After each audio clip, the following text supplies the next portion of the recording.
গণহত্যার জন্য শেখ হাসিনাকে কখনো মাফ করা হবে না।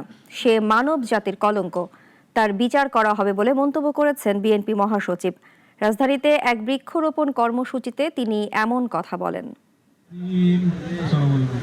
গণঅভ্যুত্থানের মাসব্যাপী কর্মসূচির অংশ হিসেবে জাতীয়তাবাদী কৃষক দল ও বিএনপি পরিবারের পক্ষ থেকে জিয়া উদ্যানে আয়োজন করা হয় বৃক্ষরোপণের। এতে প্রধান অতিথি হিসেবে অংশ নেন বিএনপি মহাসচিব।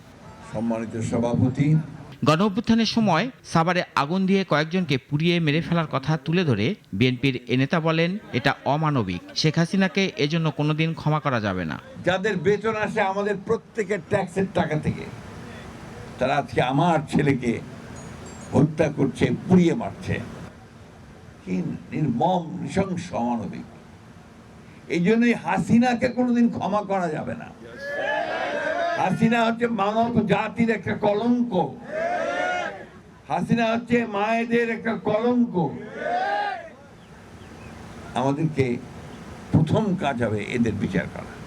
জুলাই আগস্ট হতাহতের পরিবারের পুনর্বাসনের জন্য বিএনপি ফান্ড তৈরি করবে জানিয়ে মির্জা ফখরুল বলেন, নির্বাচনের মাধ্যমে নতুন দেশ গড়তে চান তারা।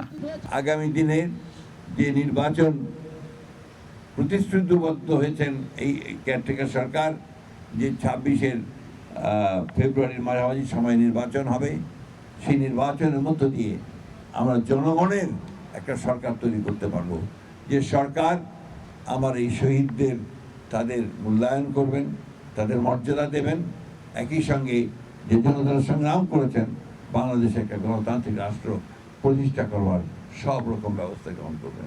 নিজেদের ভিন্নমত থাকলেও সবাইকে নিয়ে রেইনবো ন্যাশন সৃষ্টি করবে বিএনপি বলেও জানান বিএনপি মহাসচিব। এই সবগুলোকে মিলিয়ে আমরা একটা রেইনবো স্টেট। বৃক্ষরোপণ পূর্ব সংক্ষিপ্ত সমাবেশে সেখানে 100 জন শহীদের নামে বৃক্ষরোপণ করা হয়। রাশেদুল কাদির, নাগরিক, ঢাকা।